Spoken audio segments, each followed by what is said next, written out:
First of all, I welcome all of you to my class. Today, what we are going to discuss is very important as far as the analysis of beams is concerned, as far as finding the slope and deflection of the beams is concerned. And today we will be discussing a very important theorem that is called uh, Castigliano's theorem. Today we will be discussing the Castigliano's theorem.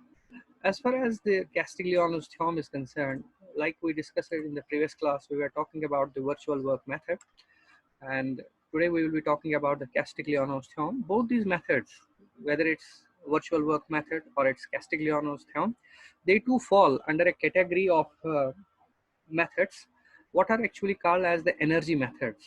They are known as the energy methods. It falls under a category of methods what is known as energy methods.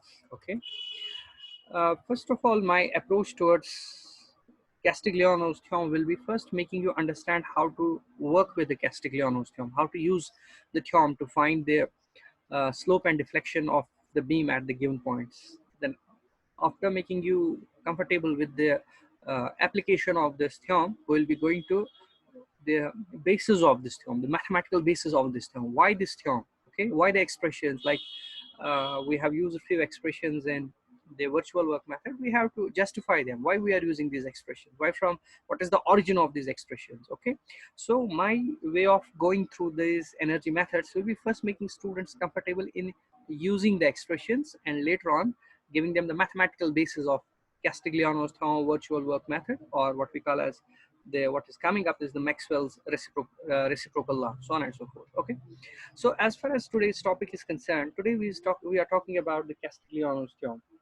As far as the theorem is concerned, the theorem says, as far as the slope is concerned, or the deflection is concerned, the deflection of a beam, it says that the deflection of a beam or a deflection of a structure, the deflection of a beam at any point, okay, I will write deflection of a beam at any point I is equal to, it's equal to the deflection of a beam at any point is equal to the derivative of its, is equal to the derivative of its strain energy, is equal to the derivative of its strain energy with respect to the load, with respect to the load acting at the point where we have to find the deflection.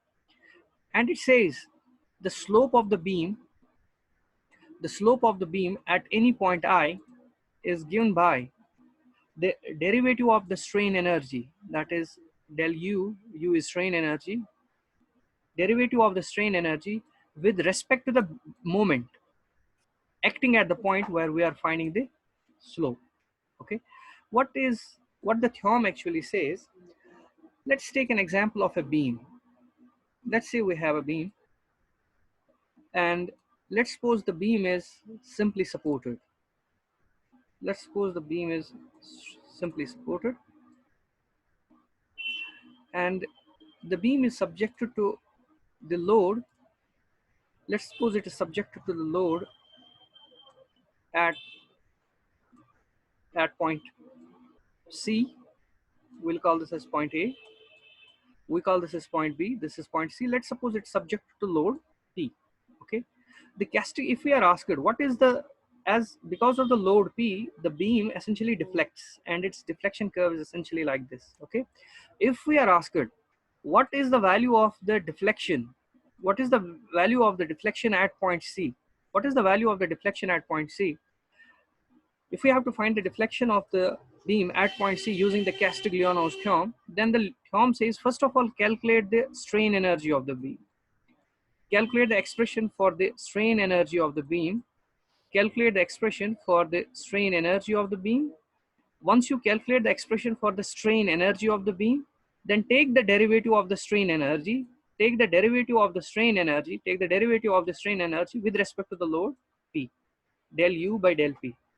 If you calculate the strain energy of the beam and you differentiate, take the derivative of the strain energy with respect to the load P, you will get the value of deflection at, point C.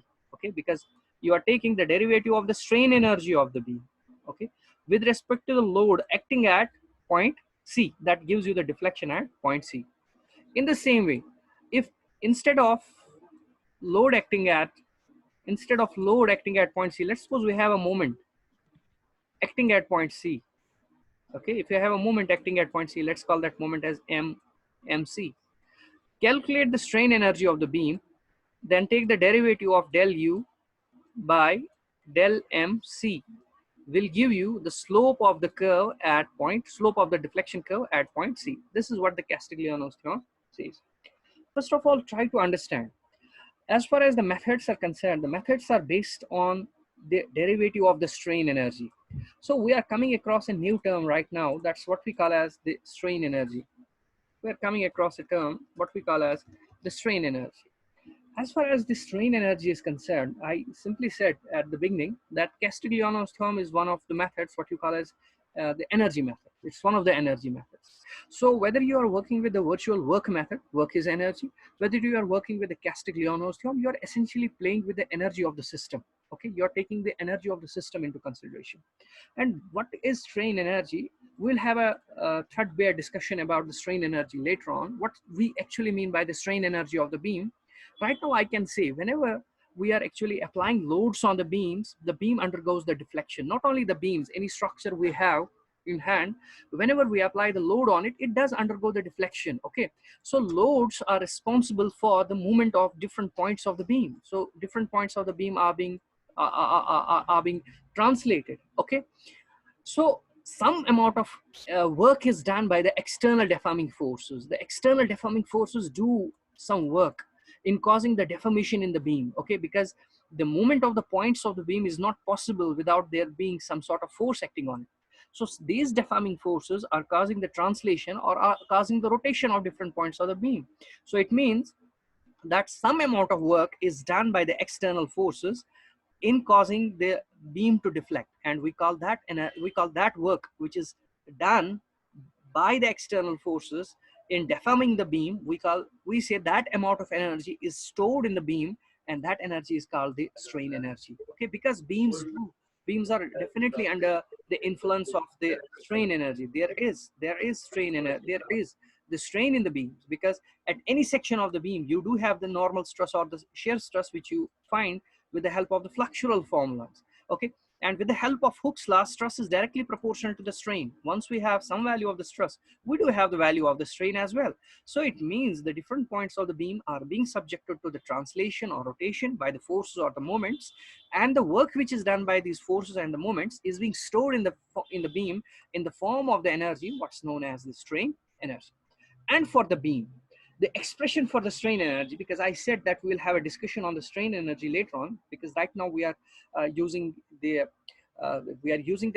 we are just trying to understand how to use the method, not going into the technical details or the mathematical details of these methods.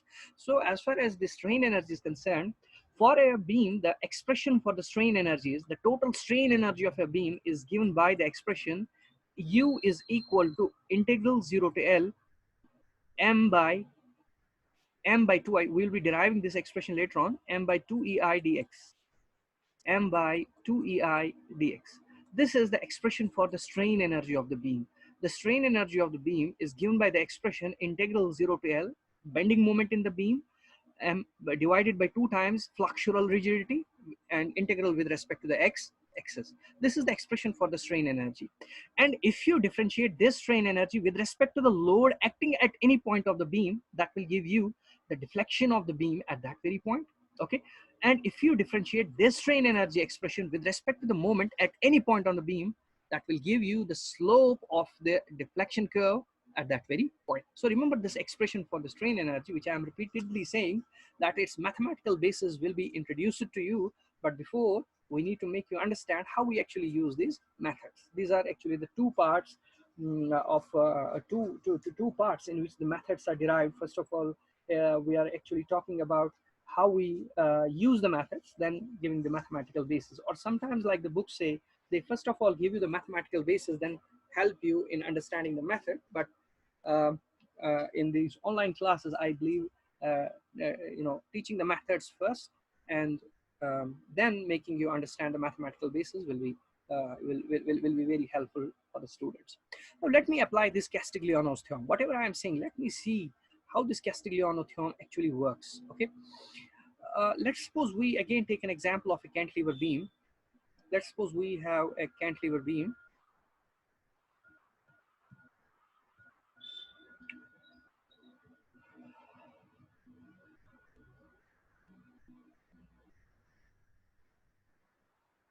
Let's talk about a cantilever beam.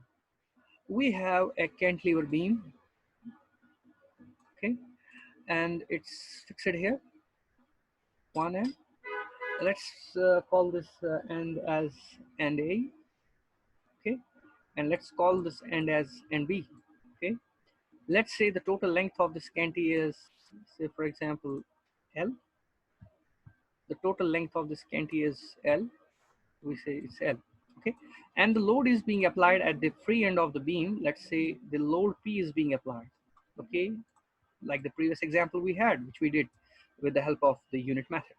Okay, the question says, again the same question, find the slope and deflection of this cantilever beam. Find the slope and deflection of this cantilever beam at point A. That is, we have to find the deflection at point A. We have to find the slope at point A, slope of the deflection curve at point A. But this time the method that we'll be using is the Castigliano's theorem. So as far as the Castigliano's theorem is concerned, how does the theorem work? First of all, calculate, like in the previous method, unit virtual work method. First of all, go ahead and find the bending moment. So in order to find the bending moment, what we do, we use the method of sections. Let's take a section out here. Let's take a section here.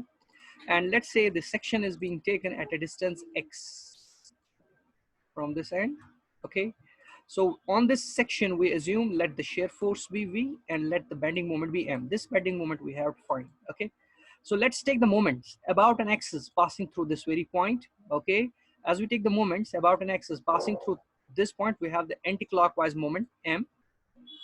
We have the moment because of this load P, and P into X will be the moment, and it's trying to rotate this section of the beam in anti-clockwise direction. Therefore, it will be plus P into X. There is no other moment acting on the section. Therefore, by equilibrium equation, this has to be equal to 0. Therefore, bending moment becomes equal to M becomes equal to minus P into X. This is the bending moment of this beam, okay? Now, calculate the strain energy. We know for a beam, the expression for strain energy is U is equal to integral going from 0 to L, integral 0 to L, M by 2EI dx. It's M by 2EI d of x. Okay, let me repeat it.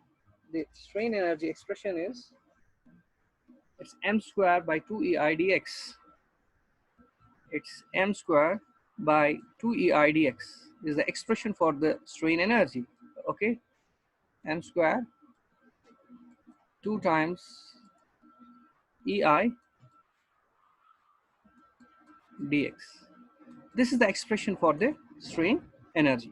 Now, the Castigliano's theorem says the moment at point P, the value of the deflection at point P, or the value of the slope at point P, is equal to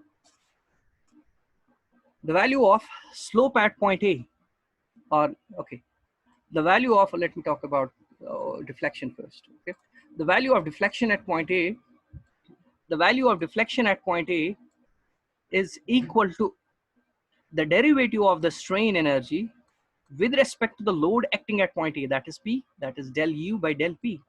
Okay, that for us becomes equal to del by del P of U, and our U is equal integral 0 to L M square by 2 times EI, M square by 2 times EI dx. Okay, now you have an expression which is an integral, okay, and outside this integral you have a derivative. So we know from mathematics there is a rule called differentiation under the sign of integration. Okay, so we can write this as, using the principle of differentiation under the sign of integration, we can write this as, this goes as integral 0 to L. Okay, this can be written as integral 0 to L, while we perform the differentiation under the sign of integration. Okay, this is differentiation of m square will be 2m, and we are differentiating with respect to p, that will be del m by del p, and we are having in the denominator 2 times ei, and we have the variable of integration as dx. Okay, so we are taking the derivative of this expression, strain energy expression, with respect to p, using the principle of differentiation under the sign of integration. That is, we can keep the integral as it is and take the derivative inside. Okay, so this is, it becomes the derivative of m square is 2m del m by del p, so that is 2m del m by del p. This 2 and 2 will cancel, therefore we can write, I will write here, therefore the expression for deflection at point A becomes equal to integral going from 0 to L. Okay, integral going from 0 to L, m and n cancel, so it is m by ei, it is m by ei, m by ei, del m by del p, del m by del p d of x. Okay, therefore this is the expression for what? This is the expression for deflection at A. That becomes, in our case, it becomes equal integral 0 to L. The value of bending moment for us is equal to minus px, so I will write minus px. So I will write this as minus px divided by ei. Okay, minus px by ei. Then we have del m by del p, that is del by del p of m. Our m is equal minus of px. Okay, it's minus of px, and our variable of integration is dx. Okay, our variable of integration is dx. So that becomes equal to, that becomes equal to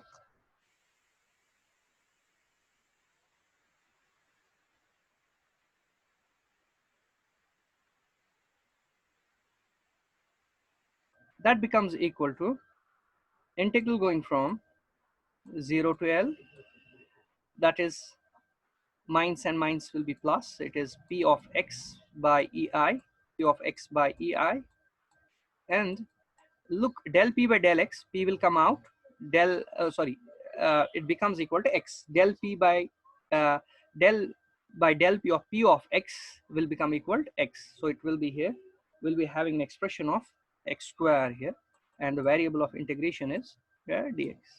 Okay, so that is fine now for us. Okay, so now where we are right now, we can write this expression as, we have, I'm repeating it, as far as del p by, we had del by del p of p of x. So okay, this x will come out of the differentiation.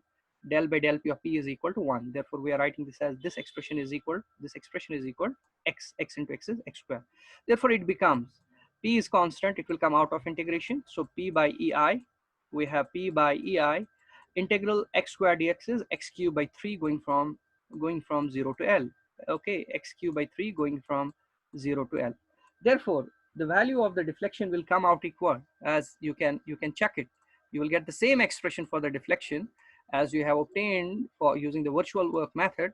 Therefore the expression for the deflection at point A will become equal to, the value of the deflection at point A becomes p times L cube divided by 3 times ei. Okay, you can check it, you can verify this expression that you have got the same value of the deflection at point A using the virtual work method. Okay, so this is the value of the deflection at point A using the Castigliano's theorem. Now let's find the slope of the deflection curve at point P. Okay, now we have a very important step now to perform to find the deflection at point P. But before that, I will take your few questions.